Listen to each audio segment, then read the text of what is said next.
diligence is the mother of good luck. Yeah.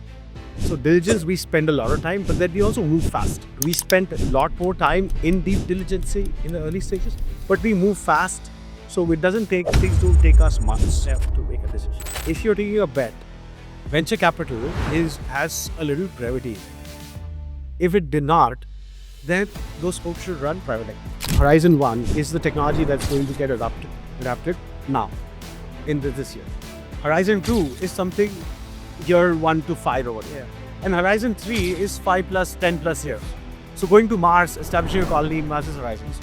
So I think we see what we look at. And there are a lot of VCs that also bet on going to Mars. Of course, that's why we have SpaceX and these companies are great companies, right? So we feel that the founders also, once you take a bet, they should be left alone to assume things.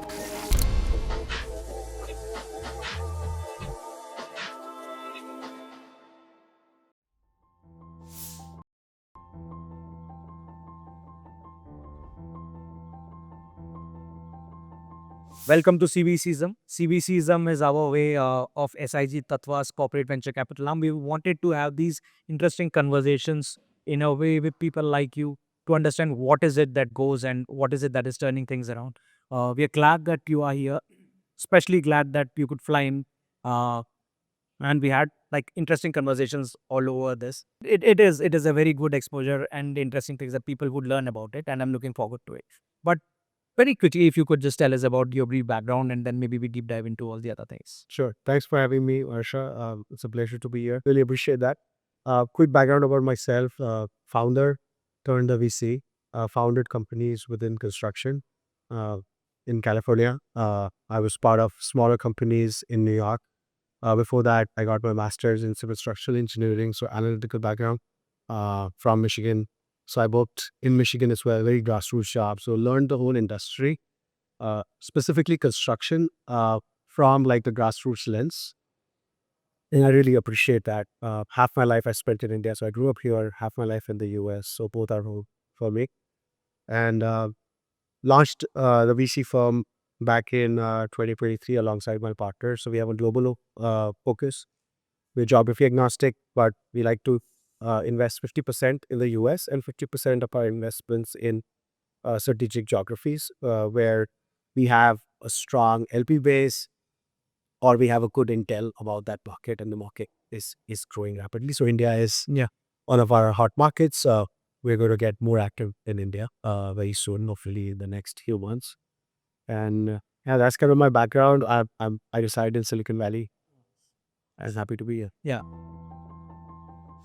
And because I think there are very few folks whom we generally work with who are spread across. And so it's not only US, India, Japan. So you are looking at multiple markets at the same time. When you look at your investing lens, it continues to be the same in these different geographies because obviously there are some basic principles that will always be there. But then even when we do businesses, when we work with our partners at Somani Impressor Group in different geographies, whether it's Japan, it's a different way. When we are partnered with Sekis, so whether when you go to Europe, it's a different player. We have a different approach, but how does it go in the VC lens when you're looking at startups in those areas? Yeah, it's every geography. That's why, we won't just blindly invest in a geography. We don't have understanding of. So India, because I grew up here, so I have a deep understanding of this market. And also we have LPs from India. So they add on, they help us with the strategic overview of diligencing a deal. Similarly, every geography is very different when it comes to investment. Like India has lengthy paperworks when it comes to making an investment. The timeline is usually longer. Like I was literally thrown a deal which like a leading firm was investing in, and I've been hearing about this deal since 8 months. So 8 months ago, the co-lead said that, hey, this round is closing in a month, and then 8 months after, they're like, the round is closing. I was like, what's happening? So in US, things move very fast. We just declined a deal with a tier one led like 3 weeks ago. And the tier one, like I can't name them, but like top tier, it. Yes. Talked about it. But they literally within 7 days or 8 days, they wired the company $3 million. And that's how fast things move in the US. Also, it's a mature venture ecosystem. There's a sort of trust factor. Also, dry powder is there. Structured dry powder is there. Europe has, again, lengthy documents, like reserve matters, like in India. So it kind of shows different geographies, based on the maturity level. Sometimes there is like trust issues. Yeah. But I think that maturity of the trust is also like goes with the ecosystem. Yes. So once the founders, we were just talking about it, the difference between founders and entrepreneurs. Yes. So we have a lot of first-time founders here. The entrepreneurs are like the ones who are exited, they're mature, if even if not exited, but have been running a business for a long time. But they come with a certain set of maturity. So when these entrepreneurs back the founders, then they bring that expertise and that lessons learned to these founders. Like, okay, you cannot do that. You get funding. No, you cannot take the whole funding amount as a salary on second day. But it's funny. But I've been asked that question in some economies. Yeah. I had to tell them like that's like not even a red flag. Yeah. You should. Nobody should invest in. Yes. Yes. But yeah, different geographies, different level of maturity, different markets, and that's the enjoyment piece Yes. to the job. Definitely agree with you. There was one point that you touched upon. It is this large tier one, larger category funds that are out there. What we get to see here, and I think we were also speaking about it, right? Many times, what happens is that even VC funds are looking at this spray and pray approach. Yes. And when they do this, if you're the first at a very, very early stage, if you come in and cut a 3 million check or a 5 million check or even higher, it also cuts off other funds. Do you see that quite often? Do you think that strategy is also seen, and how do you look at that? Actually, we are in a time. So this is my gut feeling. I cannot predict. I'm not an astrologer, but I think from my understanding of venture, I feel in the next 3 years we're going to see a lot of companies fold up because of this full cycle. So it is like a bust in making in terms of AI investments because a lot of tier ones are deploying a lot of dry powder, which they haven't deployed for the past 2 years. So the market was, they had the cash. Now what's happening is the valuations are inflating. So when these tier ones are deploying in agentic solutions, the next day, the founder goes to town and the valuation increased like twice. And we're talking about like in tens of vehicles. Yeah. Yeah. And there's an MVP. Yeah. There's no custom. Yes. So this is a trend that we are seeing happen in Silicon Valley. Yeah. But everything starts from Silicon Valley and it starts spreading. Yeah. But in these times, we're not chasing tier one VCs. We're chasing good outputters. Yeah. So we've been consistent with our approach. Just because a tier one has funded a deal doesn't make the deal very attractive. They have the cash to burn. Yeah. We don't. Yeah. So, as a very lean team, we as GPs and partners, we look at our deals ourselves. So, we would most likely founder reaches out to us. Yes. And there's a call scheduled. It would not be an analyst. It would be one of us partners on the call. Yeah. And we appreciate that. We like that approach because founders love us. And we get to decide, like we get that direct first instinct. Yeah. Whether we should be continuing on this or not. And eventually LPs are betting on us, GPs. Yes. They're not betting on our analysts. Yes.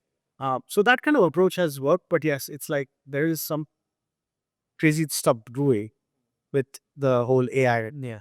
pool. Yeah. No, because this is very important. If you try to run it as a machine, but then there has to be that angle where you as the GP over there is there. You have a sense of the check that's outright. You know what your founder is like. And this is very critical aspect when we look at a lot of VCs with due respect. The thing is that not many of them are operator-led. Like, how do you see that fix coming in? Because you yourself have run companies, you yourself know what the grind is, right? So when there is a founder out there and they come with a solution, you very well can judge it because you have been on the other side of the table. Yeah. So how do you think sector-specific VC is shaping up? You yourself being in that particular area, what's your view on that? I think it also becomes a fun secret sauce because founders will go to bat for you. Yeah. If you have a specialty, you have a special network within that sector. And I feel it's like the VC is also changing very rapidly with AI. Yeah. Like our last investment, we drafted the memo completely using LLM. Yes, it took me personal time to do it, but usually our analysts would start the draft. Yeah. And it would take days versus me sitting with the LLM. It took me hours. Yeah. But at least I'm interacting directly and I went section by section. Then we took that same draft of a memo and we gave it to another LLM. And we said, okay, I'll check. Prepare IC question. Yeah. And we took that again. So we did this bouncing off. But, the whole fact of the matter is that VC will also change. The way we know VC is the whole multiples, the whole DPI. In a lot of geographies, it's not been working. Like in India also, it's not really, the DPIs aren't there. Now that whole cycle, it's on the third cycle. So I feel, again, the craft approach of VC, where someone who has that market knowledge is going to get more sexy. Versus, and of course, the tier ones are going to be there. Nobody's replacing the A16s and Sequoia. They have a lot of money, they have a lot of capital. But, like A16 just said themselves that, they lend the brand to the startups. So there's room for us craft funds too, where we can actually help lend a helping hand to the startups, as long as they need it. And in fact, I think we have to get a lot of learnings from you on how we can. So we're working on how we can make that term sheet smaller and sexier, but faster. With the LLM approach is very interesting, which brings me to another point. Is this whole game of agentic AI that is warming up? And very interestingly, while we were walking here today, and you were saying how to build a defensible moat or a defensible IP, and you said that I think the jury is still completely not out on that particular thing. So how do you create that defensible moat when there is agentic AI out there and then there are other places? Because you had a very specific approach. Yeah, so my approach is, but then again, I could be wrong, but my thought process is, I'm a fund manager. I'm investing my LP's capital. So I cannot be taking bets on things that I don't completely understand and I don't completely have a belief on. Yeah. So that's why I'm staying away from agentic, because I don't know what is the moat, what is the defensibility. Why can't, because the one agentic that we were looking at investing, the same week, there were 5 similar states, similar agentics doing the same exact project. Yeah.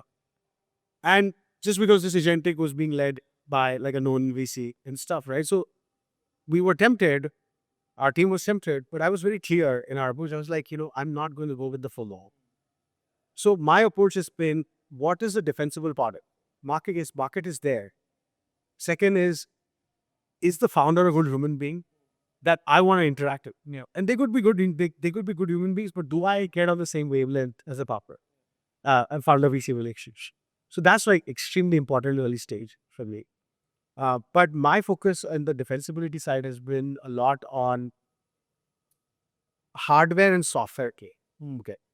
So while the world is looking at AI, I'm looking at like what is going to drive this whole AI revolution. So it's going to be robotics. There are a lot of economies where there is like civil workers challenge. And in general, the unit price, the unit cost of robotics is going to become so much cheaper in the few years that even geographies with cheaper manpower, like India, would move towards robotics. So I'm not saying that Indians would have a humanoid robot in 2 to 3 years. It is going to happen in the US for sure. Like a lot of people are going to go towards that direction where they can buy a robot for their home, for folding their laundry. But because the same chores, doing that, either they have to do it themselves or it's very expensive to art. But in India, what's going to happen is we move towards an industrial automation process where there's precision-led manufacturing, which no human can compete and contend with. So I'm like looking from a funds perspective. I'm looking at more into like what's the next in industrial manufacturing, industrial automation. What's the next in robotics? Because that is a moat which is very hard to replace, right? Versus an agentic tool, which takes me like 3 people team in 5 days to become a startup competing company. Makes sense. And specifically because robotics is I think it's a hot product between all of us. The kind of manufacturing spaces that we run, we keep on looking at these kinds of solutions out there. We try to continuously look at specific deals which would be relevant and which has a strong POC contention internally. But the space is crowded, right? It is genuinely very crowded. We right now were looking at one of these for anybody and everybody in that particular space. You would also call them deep tech, but at the same time, it is a replicable model out there. So although it is not agentic, but even in robotics, because the idea is also simple, right? people can get robotic arms, or say can get robots or AMRs from China, get it here, but then build a layer on it. And when you start looking at which particular company might be the right fit, more or less, you would see that they are similar. So how do you cut from this whole clutter if you have to pick up particular companies? How do you differentiate, or what is it that basically helps you pick certain companies over the rest? So early stage investing, it's I think a lot of it, and that's why I mentioned that us as GPs, actually people who are putting their analysts mostly on the first few calls, they're doing injustice to their LPs. I agree, because early stage investing is all about founder conviction. This founder market fit, founder conviction, market size. Yes, of course, you're talking to them because you know there's a market size. Yes. And so I feel to answer your question, what's like, how do you pick the companies? Is there a founder market fit?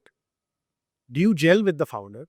Because the founder might have to pivot Yeah. a lot of times. Do they have a pivoting capability? And to this fact, like there's a Turkish proverb which goes like, when a joker moves into a palace, he doesn't become king. The palace turns into a circus. Yeah. So that's something that we try and identify, that who are we betting on? Is it the joker that we're betting on? A lot of times, we also try and assess like how's the performing dynamics. Uh, Founders, they have this ego Yeah. tussle going on. We see that a lot of times. A lot of times. So I think, how do we gauge that? So it's like VC investing early stage is all about pattern detection. Yeah. So we try and see those patterns. So we'll try and meet founders in person. We'll try to spend some time with them, how they interact with their employees, Yeah. how they're interacting with their staff. I think that plays a big role in our decision-making process. Makes sense. I think of what we have done at Tattva is we have added one more whole layer to this. We call it as POI, which is proof of impact, in a way, proof of concept. Because while we have analyzed, while we evaluated everything, we have also their end customers. And until the list that goes on our shop floors or our expansive network out there, and if it is tested out there, then we can say ki, oh yeah, hoga jaake. Yeah. And that's a very strong layer that we have built in. But in this whole process, we keep on hearing stories that many cases people would want. And the reason I'm saying this is I have been asked this question: what is the strategy that you're looking at? Are you looking at taking majority stake or looking at an acquisition role? Which at least our thesis does not say this, but it kept me. I think I had gone back to Shashwat many times on this, because this is a question that we keep on getting from a lot of startups out there. And I would like to understand from you why this thing keeps on hopping back and forth. But how do you look at this particular? I think we touched upon this topic today with the panel, but I feel the whole mindset of Indian venture capital, and I don't blame the system because it's a new, uh, community, or it's a new ecosystem. That's why it's a little bit predator. Yeah. The whole, it's like a land grab mindset. Okay, I like this startup, and they generally like the startup. So how do I acquire much of it? Yeah. So think of it this way: like a Khosla Ventures has their own capital to buy an early stage startup 20 times over or 20,000 times over. Yeah. But they do not. Why do they invest only 15 to 20%? They get 15 to 20% of the equity in the startup because there's a reason. There's a venture playbook. Yes. As a venture capitalist, if I'm downstream capital, if a VC firm has invested in it, then for that startup to succeed, they have to raise more venture capital. Yeah. That's from me. Let's say I'm the downstream capital. Yeah. Now, as a venture capitalist, I do not want to invest in a VC. I want to invest in the founders. Yeah. So as a VC, I want to see that these founders own substantial equity for a few more rounds, especially if I'm going in seed or A round. Yeah. So that they maintain the control of the company, because I don't know who that VC firm is. Yeah. They are not running it. So it's like, as VCs and CVCs and family offices in India, folks need to realize, by taking more equity in a startup, are they hurting that startup? So the whole mindset has to change. Like, hey, maybe I'll take a little less equity, but the cap table is going to be clean. Yeah. Let me give you an example. I've seen, so that 20% every round dilution, that changes as they go to B round. It becomes lesser. So the founders dilute less. So by E, the founders still maintain 30% or 20 to 30% equity. So when they exit, they get substantial equity. These same founders go back and invest in funds. Yeah. So that whole ecosystem in California, in Silicon Valley and the US has been working, right? So I think VCs has to start thinking from that mindset that, you know, do I go in and take 30% of this company? Let's say they've invested 30%. Then in the next round, some other VC firm comes, they invest, they're like, I want 30% equity of this company. So now there's dilution. Now there is ESOPs that the founder is forced to keep on. How much is left? The founders, let's say there are 3 co-founders, they're each left with 13, 15%. So they already are moved to a minority stake of the company at an A stage, A round. Yeah. And at that stage, it becomes almost uninvestable, right? And then there's angels. So also one thing for one suggestion for early stage startups. Yes, it could be painful early, but don't pick up checks from any angel. You have to assess your angel because a lot of angels, they don't understand venture capital is patient cap. Yeah. They start asking you for an exit Yeah. secondary in like the next 1 year, and they'll give pre-series, I want to buy a house. So as founders, they should not have taken money from those angels either, right? And it's like funny reality that a lot of folks in India also, they start calling themselves angels. Yeah. They're investing very little cap. Yes. But as founders, they should start assessing that. Now that's a mature ecosystem. So I think that's like important. I think there was very interesting thing on this which you had told me earlier, that I do not want, or in this whole piece, you do not want to like again invest in another VC. Yeah. The idea is to invest in that founder, and if that founder has, as we said, 13% or even lesser, because we also sometimes get very surprised when we look at the cap table that, okay, where is the founder? The founder is instead of looking like an angel in this, so it won't stand up. So that does happen, and I'm glad you brought that up. So coming to the investments that you are doing, the different kind of portfolio companies that you're picking up, what is it that is driving you there? If you could just tell us a bit more about your thesis, and then maybe we can come to some of the investments that you have done. Sure. So thesis is we evolved from being construction focused purely. Climate is something that, yes, it's part of one of our focuses, but then we don't have that strengths to look into climate. Uh, but main focus was construction. Then we evolved from there because we thought that, the similar deals go around in the same suburb. So this whole construction tech circuit of VCs is very small. So there's a lot of incest going on. Yeah. And incest by, I'm using it in a pun. Yeah. So a lot of deals are being shared, lots of because, when there's a demand supply issue, so the supply is very limited. So we're like, a lot of founders started approaching us where we could see an overlap to legacy sectors. We could see an overlap to construction, but they were building in mining or they were building a robot for something, right? Which could be applied into construction. Like when Vecros reached out to us as Indian portfolio company, they were not thinking about construction as a matter. They were building drones, and drone as a service was their plan. They were working with the military. They were working with logistics, but we could see that with our futuristic lens on that there is the same applicability in certain construction here. So that's like the expansion of our thesis. So we don't coin our focus as just construction. We coin it as legacy sectors because a lot of legacy sectors have a lot of overlaps in the technologies, tools that they are using. So deep tech, robotics, AI, deep computation, defensible mode technology within legacy industries. And I think picking up one use case in a particular scenario and then actually thinking ahead of the curve. In this case, if it's a defense or a military use case, and how it can actually make a lot of sense in a very different context, which is manufacturing, which is build tech and all. I mean, that's a very early pick that, and that might also differentiate you, because I think I was referring a lot about it today, that how do you see if a big bet is actually a big bet? Because at that point of time, if everybody knows, then it's already matured, people are understanding. But identifying that and maybe using it at some other space obviously gets very Totally. And also dual use gets especially if it's in defense or certain industries, it gets a lot of multiple. See, eventually we have fund managers here to produce returns. Yeah. So, from a returns perspective, there are certain industries, if you can find dual use purpose there, then the acquisition targets increase. The acquisition multiples increase. So this is something that we try and account for your diligence process. That which are the parallel industries. Then we try and bring in experts during our investment committee diligence process. And these experts are coming from those other industries. And we like contention. Yes. So even our IC, it's not like one person's decision. Yeah. We contend about it. I get flagged sometimes by my partners if I don't follow certain process. And we love it. We operate it like a democracy. And everybody's perspective is welcome. Even we have like guests on if certain person is an expert on that certain technology or with it. So we invite them and we bring them onto our IC on the first half, where we are actually deliberating the request process.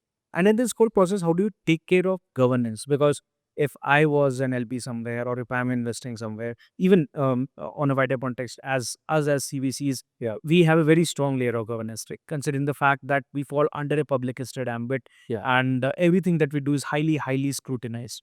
How does it work for you? Because you also look at early stages, right? I have seen early stage companies where the maturity, all the tech was nice, everything was interesting, but even the basics had to be set up first. I think we had to wait because they had to fix their house or get it in order, and then that's when we entered. How do you basically handle that part of the? Yeah. So governance, extremely important. I would say diligence for us. Diligence is the mother of good luck. Yeah. So diligence, we spend a lot of time, but then we also move fast. So difference between a CVC, which is especially public listed tied to the treasury, you guys cannot avoid a certain slowness or the speed. But at the same time, you get the opportunity to pilot that technology, which is the smart way of how you guys are dealing with it. So you already know the founder. You already know like how do you deal with them and what is the business use case. Versus us, we spent a lot more time in deep diligence in the early stages, but we move fast. So it doesn't take, things don't take us months to make a decision. In terms of governance, there's no one fixed template. I'm of the school of thought that if you're taking a bet, venture capital has a little brevity in it. If it did not, then those folks should run private equity. So VCs, without brevity is no way of venture capital. So you're betting in a future. So whether that future is, the McKinsey horizons, like his partner Greg puts it out, Horizon 1 is the technology that's going to get adapted now in this year. Horizon 2 is something year 1 to 5 over. And Horizon 3 is 5 plus 10 plus years. So going to Mars, establishing a colony, Mars's horizons. So I think we see what we look at. And, there are a lot of VCs that also bet on going to Mars. Of course, that's why we have SpaceX and these companies are great companies, right? But as emerging VCs like us, especially sector focused, we want to be able to play in that Horizon 2. So we don't want to play in that Horizon 1 part, because then the competition is also high. Then, without risk, no gains, right? So we feel that the founders also, once you take a bet, they should be left alone to a certain extent. So it's like, you want the mother, actually the intention of the mother is to have that child, eventually find a wife. She cannot have that role. She feels very hard to do that, right? But I think venture has to have that understanding that yes, there's going to be, at some point, there has to be a transition process. And that control has to be if let's say there's a reason for that control for a short period of time, then there also has to be flexibility in giving up that control in the next round, in the next successive round, to the next VC firm, which I feel is lacking in India. But again, and also now devil's advocate, on the founder side, there's a lot of immaturity on the founder side. In the US, you have that kind of maturity with the founders, right? So it's not a template way of looking at governance. It's an issue we deliberate very deeply in our investment committee process. And we come up with our framework deal by deal basis. That do we require a board observer? So we've taken board observers in some startups. In some startups, we've not. We've not even asked for. Because we knew that the VCs on the board, they're already credible, they're good, they're mature individuals that have advised other startups. So we don't want to just take a board seat for each for the sake of it. Here's issues, right? And we'd rather be a founder's friend. And that's like an approach that has worked wonders for us. because the founders go to bat for us. And you will believe, Arsha, like the kind of allocation we're able to access and we're able to get. So when the founders go to bat for you. Yeah. So I think it's like a sneaky approach. Yes. It's been working for us, and I hope it works like Yeah. a few more years in. I think in fact, when you and the reason I was smiling was it's a very strong analogy, right? When you say that whether you want to continue to be the mother, but wife's role will happen. So for the baby, this is important. The kid, this is important. Many times when we have these internal conversations and we are warmed up, we are also shaping up. And I hear this from many folks internally. They would say, "Why don't we get exclusivity?" Because if we get exclusivity, this is something that we have developed with the startups, and then you would have access to it. And I keep on telling them that if you think of exclusivity, why don't we rather think of it as one of our arms? But if this startup has to grow, then it has to cross pollinate, and I think what you would also see in a lot of these cases, right? And we were just talking about it. Yeah. The example of this one deal. Yeah. It's one of the top deals where we're part of it. But there was like a company that did push for the exclusivity in the early stages, while they had the option to invest in that startup. And the startup did not take that exclusivity because a smart founder Yeah. knows he's killing his markets, so they won't do it. Although the exclusivity was only for 1 year. Yeah. But then eventually what happened is that same corporate had to beg so hard to the founder. So forget exclusivity, for them to have an allocation in their investment, they had a condition to X amount of service or contract value that they have to give to this startup. So I feel it's like this whole setup is prohibitive as a BC, as an investor. As a business unit, yes, it's like a strategic move. If you can make something exclusive, which your competition does not have access to, but that should be completely like arm's length with the VC firm, right? Which is what you just said, and which is how it should be. And so I'm glad that you at least like pointing these things out in your own corporate, that like, okay, what would not be taken well in the startup ecosystem. I think that's a regular conversation that we keep on having. Yeah. And tell me, I think very quickly about your current fund. What is it about? How are you looking at it? Yeah. So our investors luckily great. So they're doing great. It also hedged our portfolio quite substantial, like nicely. So there's a geographic hedge. So we're invested in Europe, India, US, Silicon Valley, Washington DC. We've invested in our transportation, our DaaS and SaaS doing with the first VC check. It's called Sitin. Again, this didn't do the rounds of our regular construction tech survey, which are the deals that we love doing. This founder was like eyeing the tier ones already. He didn't know anything, but strong founder market fit, took over father's business, professionally trained engineer, licensed professional engineer in California. So had a very deep, strong founder market fit, had an understanding of how to run a business, which is extremely important. So understands money flow, understands revenue profits. Um, so they were GovTech, so not many VCs were backing them. But when we spent a lot of time in their sales funnel. And this founder were obsessed with customers in sales. And you could pick in 150 row Excel, you can just give him a number, and he would tell you the whole history. And that time he did not even have a CRM system. Yeah. It was all on Excel in his brain. So he could give the majority of the conversation and we'd cross-check it, open the email right there. Yeah. So he'd been having this conversation. So we knew that he'd already spent 12 months in nurturing these. So yeah, he was doing really, really well. He's on to closing his second successive round after we invested. We have a very strong markup. And GovTech is like, again, multi-year contracts. Yeah. So very strong moat on once you get in, you get in. Then we've invested in the marketplace, but that marketplace has a niche. It's an AI marketplace called Pegbo, so based out of California. Ex-Googler, Zoogler, he calls it. But it's a lot of time we spent like almost 2 decades in the high-tech space, leading teams of hundreds. And then he saw this market construction. And then he pivoted once. His main plan was construction equipment rental. And, I like founders who pivoted because that shows the agility. Yeah. So, and then this person moved into a marketplace platform, but in a marketplace in a subset. So, there's a small local business push in the US. And it's the contractors, the prime contractors, they want to hire more small local businesses, and small local businesses want to work with contractors, but they're not able to do that. Yeah. So this person creates that, so that becomes a beachhead to build on to the marketplace. And then we've invested in robotics. So a humanoid robotics company. We've invested in a brain for robots. So we invested with marquee tier one investors. Our European company that we're investors in, they're doing deep computation on architectural design. So how do you create multiple simulations? So imagine like a building, how much time it takes for an architect to present options to the customer. This you could do deep computation, clicks of buttons, and you can generate multiple millions of simulations of the design day. Yes. And it will tell you exactly why it picked this up. Yeah. So they had this before the AI India thing. Oh yeah.